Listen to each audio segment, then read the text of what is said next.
నమస్తే and welcome to story board.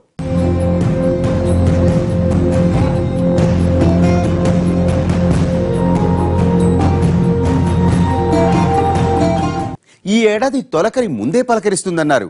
వర్షాలు కూడా సాధారణం కన్నా దంచి కొడతాయన్నారు. ఇంకా చెప్పాలంటే 2 ఏళ్ల కరువు తీరిపోతుందన్నారు.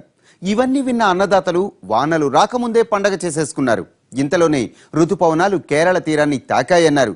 కానీ ఇంతలోనే ఏమైందో ఏమో, ఒంగోలు దాకా వచ్చేసిన ఋతుపవనాలు ఇప్పుడు అడ్రస్ లేకుండా పోయాయి. ఇంతకీ వానలు ఎందుకు దోబూచులాడుతున్నాయి?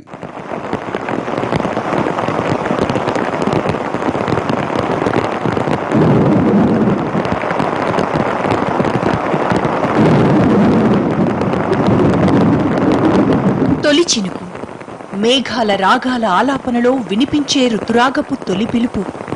నీలిమబ్బుల చాటున దాగిన నీటి ముత్యాల హారంలో ఒక్కో చినుకు పుడమి ఒడిని చేరాలని చేసే అద్భుత ప్రయాణమే వాన.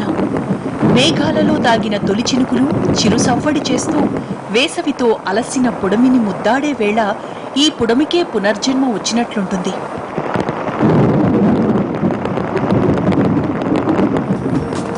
ఆ ఒక్క క్షణం నింగి నేల ఒక్కటయ్యేంతగా పరవశిస్తాయి. ఆ విరిజల్లుల హరివిల్లులు చేసే అద్భుతాల మాయాజాలం ప్రతి ఒక్కరిని పరవశింపచేస్తుంది. నెర్రెలిచ్చిన వెచ్చటి నేలను పచ్చటి సీమగా మార్చేందుకు చిరుచినుకుల ప్రయాణంలో తుది గమ్యమే ఈ తొలి చినుకు.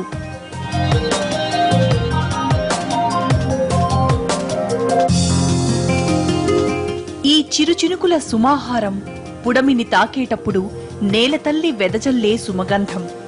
అది మనసును తాకితే వచ్చే ఆహ్లాదం, ఋతురాగం ఆలపించే ఆనందరాగం అన్నీ మిళితమై కోటి రాగాల కోయిల గొంతులు ఒక్కసారిగా సృజించినట్లు తనువు మనస్సు తొలకరి స్పర్శతో పులకరించిపోతుంది. ఆషాఢమాసాన ప్రశాంత గగనం ప్రకృతి మాతకు పంపిన మేఘ సందేశం విని నల్ల మబ్బుల చీరకట్టిన గగనసీమ వర్షించే మరుక్షణం రోహిణి కార్తెలు ఇక సెలవంటూ వెనుతిరుగుతాయి. దుక్కి దున్ని రైతన్నలు వేసిన విత్తులు ఆ రుద్రకు కనుతెరవాలని ఉవ్విళ్లూరే సమయం. అప్పటి వరకు ఉగ్రరూపంలో ఉండే భానుడు అక్కడి నుంచి మబ్బు తెరల చాటున భానుడు దోబూచులాడుతూ ఉంటే వరుణుడు ప్రకృతి మాత ఒళ్లంతా తొళ్లింతలయ్యేలా వర్షిస్తాడు.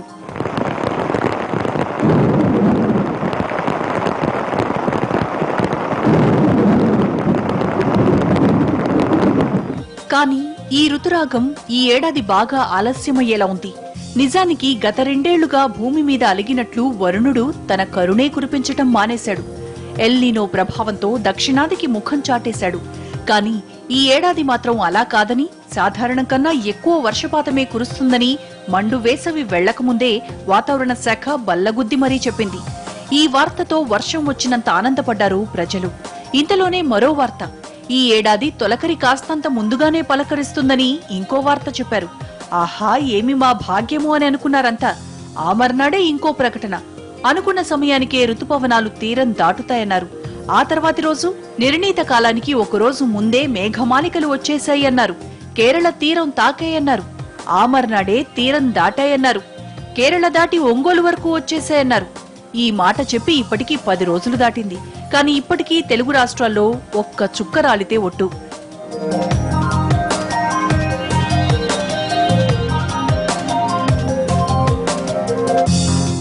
గడిచిన వారం రోజులుగా 2 తెలుగు రాష్ట్రాల్లో ఉష్ణోగ్రతలు మళ్లీ భగ్గుమంటున్నాయి.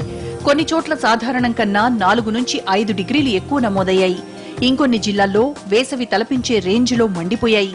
కోస్తా తీర ప్రాంతాల్లో అటు ఎండ ఇటు గాల్లో పెరిగిన తేమతో ఇటు ఉక్కపోత కలిసి ప్రజల్ని నానా ఇబ్బందులు పెట్టాయి.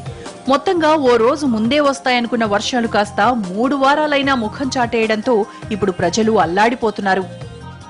ఇలా వానాకాలంలో ఎండాకాలాన్ని చూస్తున్న తెలుగు రాష్ట్రాలకు ఊరటనిచ్చే మరో వార్త వచ్చింది.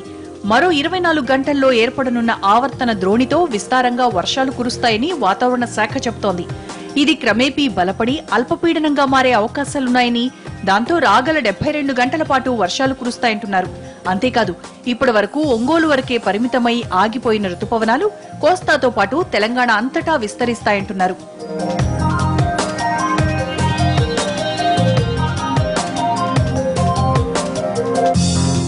తీర ప్రాంతం నుంచి వచ్చే చల్లటి గాలుల్ని పశ్చిమం నుంచి వచ్చే వేడి గాలులు అడ్డుకోవడంతోనే ఉష్ణోగ్రతలు పెరుగుతున్నాయంటున్నారు.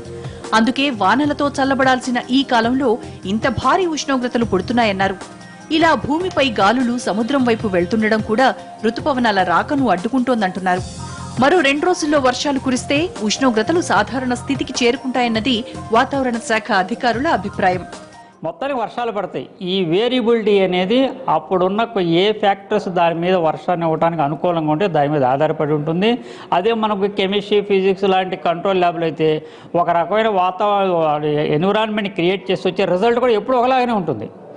ఏదో కొన్ని ప్రోడక్ట్స్ కలిపితే మనం తీసుకెళ్ళి కెమిస్ట్రీలో వచ్చే రిజల్ట్ కూడా అదే ప్రోడక్ట్ వస్తుంది. ఫిజిక్స్లో కూడా అంతే, సేమ్ రిజల్ట్ వస్తుంది. ఇందులో మాత్రం వేరియేషన్ కాబట్టి ఓపెన్, ఎన్నో ఫ్యాక్టర్స్, ఎన్నో ఫిజికల్ క్వాంటిటీస్ ఇంటరాక్షన్ అవ్వటం వలన విత్ ఇన్ దట్ లిమిట్స్, ఆ ఇంటరాక్షన్ యొక్క మ్యాక్సిమం లిమిట్స్ కూడా పరిగణలో తీసుకొని మేము ఫోర్కాస్ట్ ఇస్తున్నాం. అది యాక్యురసీ క్రమంగా పెరుగుతుంది. కాబట్టి ప్రస్తుతం ఇప్పుడు ఖచ్చితత్వంగానే చెప్పగలిగే స్థాయిలో ఇప్పుడు ఐఎండీ ఉంది. ఇలా రోజుకో మాట చెప్తోంది మన వాతావరణ శాఖ. కానీ ఈ ఏడాది మాత్రం వాతావరణ శాఖ చెప్పింది ఏదీ నిజం కాలేదు. రుతుపవనాలు రాలేదు, పడతాయన్న వర్షాలు పడలేదు. మరిప్పుడు ఈ కొత్త ఆవర్తన ద్రోణి వర్షాలు ఎంతవరకు నిజమవుతాయో వేచి చూడాలి. ప్రాణం పోకడా చెప్పలేమన్నది శతాబ్దాల నాటి సామెత. ఇప్పటికీ అదే సామెత చెప్పుకుని బతికేస్తున్నాం. టెక్నాలజీలో దూసుకుపోతున్నామని కబుర్లు చెబుతాం, కానీ వాన రాకడ ఎప్పుడన్నది చెప్పటం ఇప్పటికీ మనకు చేత కాదని నైరుతి జాడ చెప్పలేకపోవటమే అర్థం చేస్తోంది. అసలు ప్రజలన్నా పంటలన్నా మన సర్కార్లకు ఎందుకంత లెక్కలేదో అర్థం కాదు. దశాబ్దాలుగా వర్షం పేరెత్తితే ప్లీజ్ మమ్మల్ని అడగొద్దు అంటూ వాతావరణ శాఖ ఎందుకు మొహం చాటేస్తోందో ఇప్పటికీ ఎవరికీ తెలియదు. 4, 3, 2, 1, 0, +1, +2, +3, +4, 5, 6, 7. ఇస్రో ప్రతిష్టాత్మకంగా ప్రయోగించే రాకెట్లలో వాతావరణాన్ని అధ్యయనం చేసే మెట్సాట్ వంటి ఎన్నో శాటిలైట్లుంటాయి. వాటిని కక్షలో ప్రవేశపెట్టాక అధ్యయనం మరింత ముందుకెళ్తుందని శాస్త్రవేత్తలు ప్రకటిస్తారు. ఇలా ఏటా శాటిలైట్లు వాతావరణ పరిశోధనకు పైకెళ్తూనే ఉంటాయి. కానీ వర్షం ఎప్పుడొస్తుందన్నది మాత్రం ఎవరూ చెప్పలేరు. వైజాగ్, మచిలీపట్నం, హైదరాబాద్, చెన్నై అన్ని చోట్ల వాతావరణ శాఖలుంటాయి. కానీ ఎంత వర్షం పడుతుందంటే మాత్రం ఎవ్వరూ నోరిప్పలేరు. ఎక్కడి వరకో ఎందుకు, మన దేశంలో వాతావరణ అధ్యయనం ఏ రేంజ్ లో ఉంటుందో చెప్పడానికి తాజా నైరుతి ఆగమనమే పెద్ద ఉదాహరణ. ఈ ఏడాది నైరుతి మే 25కే వచ్చేస్తుందని ఏప్రిల్లో ప్రకటించారు. కానీ ఇప్పుడు జూన్ 17 దాటినా నైరుతి జాడలేదు. మరో వారం ఆగితే అన్నదాతల ఆశల్లో ఆకృతి దాల్చిన నైరుతికి నెల నిండుతుంది. కానీ ఇప్పటికీ చుక్కవాన కూడా పడలేదంటే మనది ఎంత పకడ్బందీ వాతావరణ అధ్యయనమో అర్థమవుతోంది. ఇదేదో ఇప్పుడే కాదు, గడచిన కొన్ని శతాబ్దాలుగా జరుగుతున్న తంతే. ముఖ్యంగా విదేశాలకు వెళ్ళేసరికి వాళ్ళ నెట్వర్క్లో ఎక్కువగా ఉపయోగించుకోవడం. నెక్స్ట్ అక్కడ ఎక్స్ట్రా ట్రాపికల్ వెదర్ సిస్టమ్స్ అంటే ఒక సీక్వెన్స్ ఉంటుంది దానికి. ఆ సీక్వెన్స్ ఫాలో అవుతుంది కనుక సీక్వెన్షియల్గా ఓవరాల్ పిక్చర్ కొంచెం దీనికన్నా ఫోర్కాస్ట్ చేయడంలో, ఇంకొంచెం యాక్యురేట్ చేయడంలో కూడా కొంత ఆ సీక్వెన్స్ను ఫాలో అవుతుంటారు.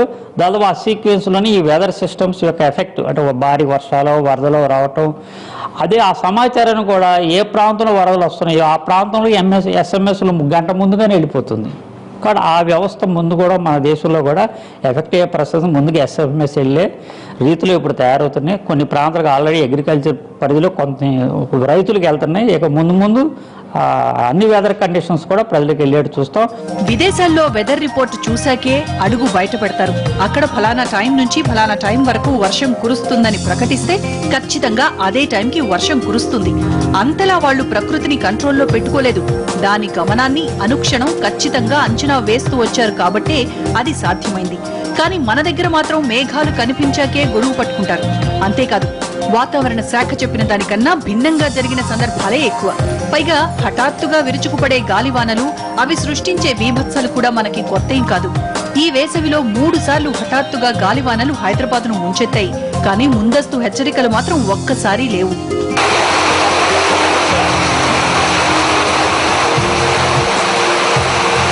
వాతావరణం అంటే ప్రజల్లో కూడా ఆసక్తి తగ్గిపోయింది. ఈ అంశంపై ప్రజల్ని చైతన్యపరచాల్సిన ప్రభుత్వమే నిద్రపోతుంటే జనంలో చైతన్యం ఎలా వస్తుంది చెప్పండి? తరతరాలుగా వ్యవసాయ ఆధారితంగా ఉన్న మన దేశంలో ఇన్ని శతాబ్దాలు గడిచినా, ఇన్నేసి రాకెట్లు పైకెళ్లినా, టెక్నాలజీ ఎంత డెవలప్ అయినా వెదర్ ఫోర్కాస్ట్ మాత్రం శతాబ్దాల వెనకబడే ఉంది. ఇప్పటికీ ప్రజలు గాడిదను చూసే వర్షం ఎప్పుడు పడుతుందో తెలుసుకోవాలి. అధికారులు కూడా మేఘాల్ని చూసి వాన రాకడా, మ్యాప్లు చూసి వాన పోకడా తెలుసుకోవాలి. సార్ సార్ కుంప మునిగింది. మనకు వాతావరణ కేంద్రం నుంచి అందాల్సిన రిపోర్ట్ ఇంకా అందలేదు. ఇప్పుడు ఎలా సార్? కొత్తగా వచ్చావు కదా, మన సంగతి నీకు తెలిసేట్లేదు. వాళ్ళు ఇచ్చే రిపోర్ట్ల మీదే మనం ఆధారపడతామా? ఒక వేలు పట్టుకో, చూపుడు వేలు. వర్షం రాదు పో. ఎస్ సార్ మీకు ఫోన్. ఎవరయ్యా? మీ ఫ్యాన్. ఓ, గాలి కన్నారావు స్పీకింగ్. జగన్ స్పీకింగ్. ఆ గాలి వార్తలు చెప్పేది నువ్వేనా? నేనేనయ్యా. ఏంటి విషయం? ఆ వర్షం ఎప్పుడు వస్తుంది? ఇప్పట్లో రాదయ్యా. ఎందుకని? చూపుడు వేలు పట్టుకుంటే అంతేనయ్యా, రాదు. సరిగ్గా చెప్పా. రాగల 48 గంటల్లో రాష్ట్రం పొడిగా ఉంటుంది. నిర్భయంగా బట్టలు వేసుకోవచ్చు, ఒడియాలు కూడా ఎండబెట్టుకోవచ్చు. మరి చల్లకి బీర్ వేసుకోవచ్చా? నీ ఇష్టం వచ్చిందా వేసుకోవచ్చు, నన్ను వదిలేయచ్చు. సర్లే కానీ 48 గంటల తర్వాతైనా వర్షం వస్తుందా? ఇది చాలా చిక్కు ప్రశ్న అయ్యా. ఒక నిమిషం ఉండు. ఒక వేలు పట్టుకో, ఒక వేలు పట్టుకో. వస్తుందయ్యా. 48 గంటల 6 నిమిషాల 8 సెకండ్లు. గ్యారంటీగా వస్తుందా? 100% వస్తుంది. నా వేలు ఎప్పుడు నన్ను మోసం చేయదు. బాబు, ఇన్ని విధవ ప్రశ్నలు అడిగావు కదా, నేను ఒక్కటి అడుగుకోనా? అడుక్కా. ఇంతగా అడుగుతున్నావు వర్షం గురించి. ఏం విత్తనాలు నాటావు బాబు? ఏం విత్తనాలు నాటారని అడుగుతున్నాడు. ప్రేమ విత్తనం అని చెప్పు. ప్రేమ విత్తనం. ఇంత సువిశాల దేశానికి ఈ దుస్థితి ఎందుకు వచ్చిందో తెలుసా? ఎందుకంటే మనం ఇప్పటికీ వాతావరణ అధ్యయనానికి వాడేది బ్రిటిషర్ల కాలం నాటి పద్ధతులే. వాతావరణ అధ్యయనానికి 1866లో బ్రిటిషర్లు ఏర్పాటు చేసిన ఇండియన్ మెటీరియలాజికల్ డిపార్ట్మెంట్ అనుసరించిన విధానాలే ఇప్పటికీ మనకి శిరోధార్యం. వాళ్లు రూపొందించిన పట్టికలు, మ్యాప్లే ఇప్పటికీ మనకి మార్గదర్శకం చేస్తున్నాయి. అప్పటికి ఇప్పటికీ ఆకాశం నుంచి పడే వానలో తేడా లేనట్లు ఆ వాన వివరాలు చెప్పే ఆ శాఖలో కూడా ఏ మార్పు రాలేదు. ఇప్పటికీ చాలా శాఖల్లో మ్యాపులు చూసే వాన జాడ చెప్తుంటారు. చెయ్యి బయట పెట్టి ఎన్ని సెంటీమీటర్ల వర్షమో అంచనా వేస్తుంటారు. ఢిల్లీ కేంద్రంగా పనిచేసే ఈ ఐఎండీకి దక్షిణ భారతదేశంలో చెన్నై, గోవా, హైదరాబాద్లో రీజనల్ సెంటర్లున్నాయి. అదేంటి విశాఖపట్నం మర్చిపోయారనుకుంటున్నారా? విశాఖలో ఉన్నది వాతావరణ కేంద్రం కాదు, కేవలం తుఫాను హెచ్చరికల కేంద్రం మాత్రమే. దీని పరిధి కూడా కేవలం కోస్తా జిల్లాల వరకే. డేటా అంతా ప్రాసెస్ అయ్యేది ఢిల్లీలో. అక్కడి నుంచి సమాచారం వచ్చేదాకా వీళ్లకి తెలీదు. తెలిసినా చెప్పడానికి వీల్లేదు. ఇవి కాకుండా హైదరాబాద్, వైజాగ్, మచిలీపట్నంలో డాప్లర్ రాడార్ సెంటర్లున్నాయి. దశాబ్దాలుగా ఈ శాఖలో కొత్త రిక్రూట్మెంట్లు లేవు. ఉన్నవారికి ప్రమోషన్లు ఇస్తూ ఉండటంతో కొత్త టెక్నాలజీని అనలైజ్ చేసే ప్రొఫెషనల్స్ రావడం లేదు. దీంతో డేటాను విశ్లేషించే వాళ్లే కాదు, కనీసం సిబ్బందిని పర్యవేక్షించే వాళ్లు లేకుండా పోయారు. ఇలా మొత్తంగా ఐఎండీ పూర్తిగా నిర్వీర్యమైపోతోంది. ఆ టైంలో ఉన్న దాన్ని బట్టి ఇది ఇలా ఉంటుంది అని ఎస్టిమేట్ చేసి చెప్తారు. శాస్త్రీయంగా అది అలా ఉండాలి. కానీ సడన్గా ఇంకొక సిస్టమ్ వస్తుంది పక్క నుంచి, ఎక్కడి నుంచో. అది వచ్చేసరికి ఇదంతా డిస్టర్బ్ అయిపోతుంది. ఆ డిస్టర్బ్ అయినప్పుడు వేరే రకమైన కాంప్లికేషన్స్ వస్తాయి. అవి అందుకనే వాళ్ళు ఇమ్మీడియట్గానే దాన్ని తీసుకొని అకౌంట్ చేసి చెప్తుంటారు, ఇది పోవాలి కానీ ఇది ఆగిపోయింది, ఇది ఇలా అవుతుంది అని కింద చెప్తూనే ఉన్నారు. తాజాగా ఐఎండీ కేంద్రానికి పంపిన ప్రతిపాదనలేంటో తెలుసా?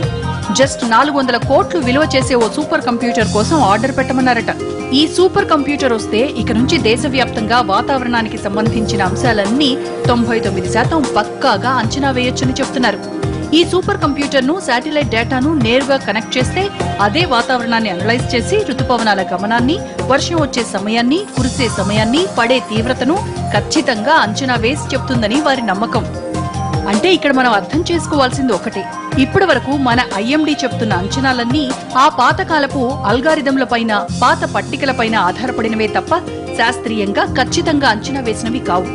నిజానికి మన దగ్గర అత్యాధునిక మెట్సాట్ వంటి ఉపగ్రహాలు ఇచ్చే లైవ్ డేటా ఉన్నా దాన్ని విశ్లేషించే నిపుణులే లేరు. ఇంకా చెప్పాలంటే విదేశాల్లో వెదర్ స్టేషన్లు వారం తర్వాత వర్షం ఎంత కురుస్తుందో చెప్పేంత అప్డేటెడ్ గా ఉన్నా మనం మాత్రం కురిసిన వర్షమెంతో కూడా చెప్పే స్థితిలో లేవు. అవును, 2 తెలుగు రాష్ట్రాల్లో ఉన్న రెయిన్ గేజ్ల్లో 75% వృధాగా మారిపోయాయి. ప్రపంచమంతా శాటిలైట్ కమ్యూనికేషన్స్ తో శరవేగంగా దూసుకొచ్చే సునామీ లాంటి ప్రమాదాల్ని కూడా ముందుగానే గుర్తించి ప్రాణ నష్టాన్ని తగ్గించుకుంటుంటే మనం మాత్రం రావాల్సిన ఋతుపవనాల జాడను కూడా కనిపెట్టలేకపోతున్నాం. ప్రాణ రాకడా ప్రాణం పోకడా చెప్పలేమంటారు కదా, మరిప్పుడు వాటి జాడను ఆరా తీసి ముందే కనిపెట్టి చెప్పేస్తే ఏమొస్తుంది? అసలు ఋతుపవనాలు 1 వారం లేటుగా వస్తే నష్టమేమిటి? ఆకలేసినప్పుడే అన్నం తినాలన్నట్లు ఋతుపవనాలు వచ్చినప్పుడే నాట్లు వేసుకొని పండించుకుంటే సరిపోదా? అసలు మన దేశంలో వాన రాకడ ఖచ్చితంగా చెప్పే వ్యవస్థ ఎప్పటికీ సాధ్యం కాదా?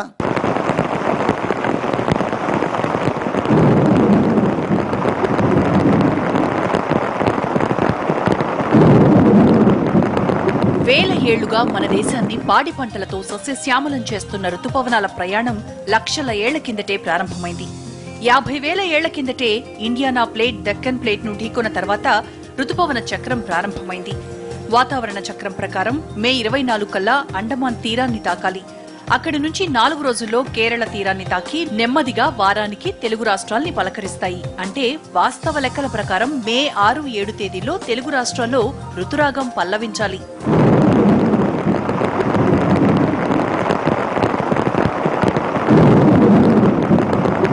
కానీ ఈ ఏడాది నైరుతి ఎప్పుడొస్తుందన్న విషయాన్ని కూడా మన వాతావరణ అధికారులు అంచనా వేయలేకపోయారు. కనీసం అటు ఇటుగా కూడా చెప్పలేకపోయారు. నైరుతి ఆలస్యానికి రోజుకో కారణం చెప్తారు తప్ప స్పష్టమైన మేఘ సందేశం మాత్రం ఇవ్వలేకపోతున్నారు. ఇప్పుడు కూడా అల్పపీడన ద్రోణి వల్ల వర్షాలు కురుస్తాయని చెప్పుకొస్తున్నారు తప్ప ఖచ్చితంగా అది నైరుతి ఋతురాగమే అని చెప్పలేకపోతున్నారు.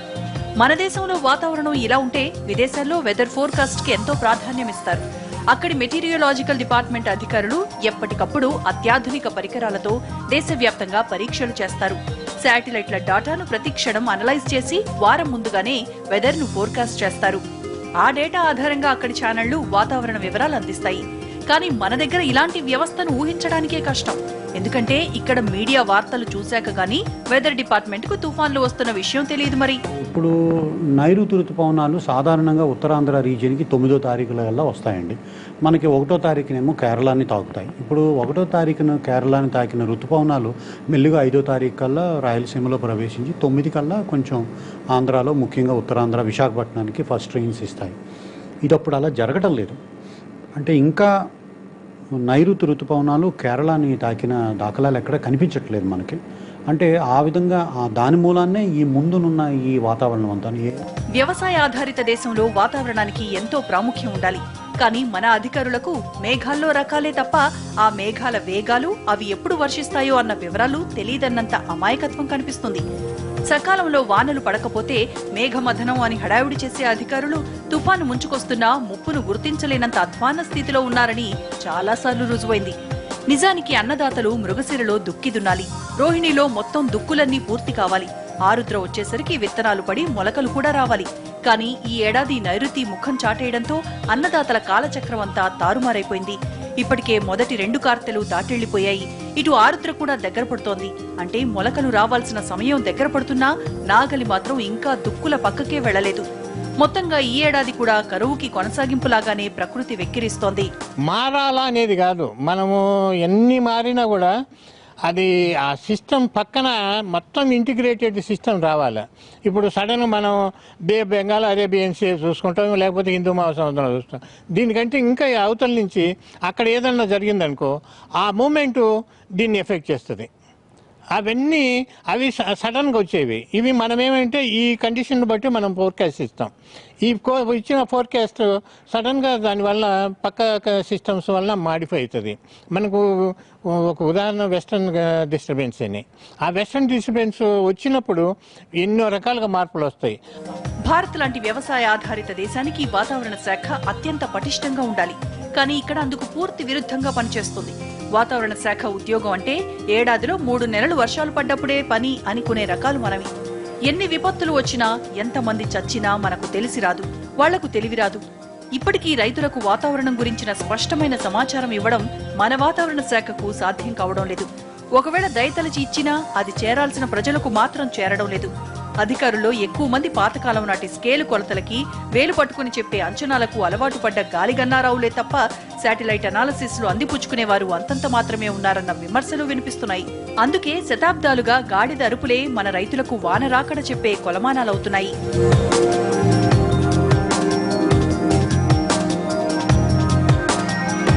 మన దేశంలో దాదాపు 30% భూమిలో పంటలు పండుతున్నాయి. 70% మందికి వ్యవసాయమే ఆధారం. ఒక రకంగా చెప్పాలంటే ఋతుపవనాలు లేకపోతే మన దేశం ఇంత అభివృద్ధి చెంది ఉండేది కాదు. కానీ ఈ ఋతుపవనాల గమనంలో చిన్న తేడా వచ్చినా దాని ప్రభావం పెద్దగానే ఉంటుంది. గత 7 ఏళ్లుగా ఋతుపవనాల గమనంలో మార్పుల వల్ల కొన్నిసార్లు ఎక్కువ, కొన్నిసార్లు తక్కువ వర్షపాతం నమోదైంది. ఇది పంటల మీద తీవ్ర ప్రభావం చూపుతూ వచ్చింది. గతేడాది కూడా ఋతుపవనాలు ఇలాగే ఆలస్యంగా వచ్చాయి. దీంతో సగానికి పైగా వర్షపాతం తగ్గిపోయింది. 2014లో ఒకరోజు ఆలస్యంగా వచ్చిన ఋతుపవనాలు 2% అధికంగా వర్షించాయి. ఇక 2011లో 3 రోజుల ముందుగా వచ్చిన మాన్సూన్ 22% తక్కువ వర్షించింది. 2010లో 2 రోజుల ముందే వచ్చిన మాన్సూన్ 2% తక్కువగా వర్షించింది. ఇలా ముందు వచ్చినప్పుడు తగిన మోతాదులో నీటి ఆవిరిని గ్రహించుకోలేకపోవడం వల్ల వర్షపాతం తగ్గే అవకాశాలుంటాయి. అదే 2007లో రుతుపవనాలు 4 రోజులు ఆలస్యంగా వచ్చినా 6% తక్కువగా కురిశాయి. 2006లో 4 రోజులు ఆలస్యంగా వచ్చి 1% తక్కువగా వర్షించాయి. ఇలా రుతుపవనాలు ఆలస్యమయ్యే ప్రతిసారి వర్షపాతంలో విపరీతమైన తేడాలు వస్తాయి. మరి ఈ ఏడాది ఇంత ఆలస్యంగా వస్తున్న నైరుతి ఎలాంటి ఫలితాలు ఇవ్వనుందో వేచి చూడాలి. ఎందుకంటే ఆ సమాచారం మన వాతావరణ శాఖ దగ్గర ఉండదు కదా. ఇది వాళ్ళ స్టోరీ బోర్డ్. మరో అంశంతో మళ్ళీ కలుద్దాం. నమస్తే.